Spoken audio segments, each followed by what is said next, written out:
Let me tell you a story. Not a tale of kings or wars, but of data cables, secret codes, and a network so invisible, it took 25 years to come to light. A story where India and Israel quietly built a web, not just to gather information, but to manipulate, control, and even promote terrorism without leaving fingerprints. Now that web is burning. It all began in the late 1990s. India's RAW and Israel's Mossad shook hands, not for peace, but for silent power. They knew that wars were changing. You didn't need tanks anymore. Just servers and people in the right places. So they used a clever trick. They didn't send spies in suits. They used Indian workers already living in Gulf countries, millions of them, engineers, IT staff, telecom workers, airport handlers, their tools, laptops, phone lines, satellite cables. Their mission? To silently collect data, control communication systems, silently support terrorist acts to manipulate politics. What began as spying soon turned darker. Inside this web, fake terror alerts were planted to shape public opinion.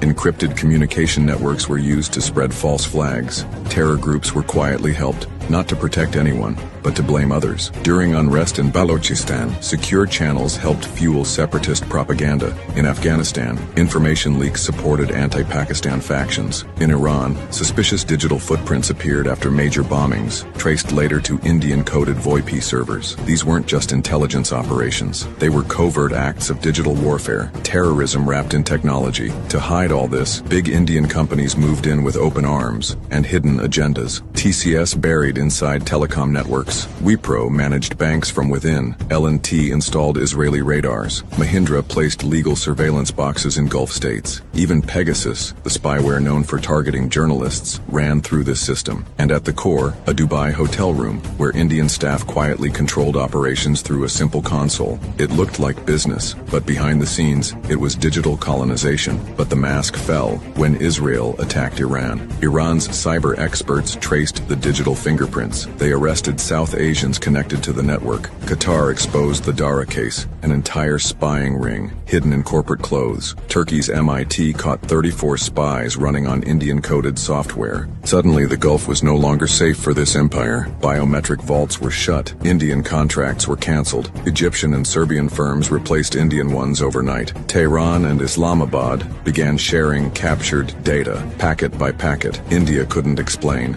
Every protest sounded like an admission. Their secret diaspora empire, once invisible, was now seen as dangerous. People once called workers were now tagged as assets. The IT guy in a server room, maybe a spy. The telecom technician, maybe a data interceptor. And those who used the system to help spread terror, now their entire trail is on the global map. This is no longer just a story of spying. It's a lesson in how digital networks can be used to watch, control, and even destabilize nations, and how the mask of progress can hide the face of manipulation. India's hidden empire is now exposed. The bandwidth is burned. The narrative has flipped, and the world is watching. The game of silent war just got loud.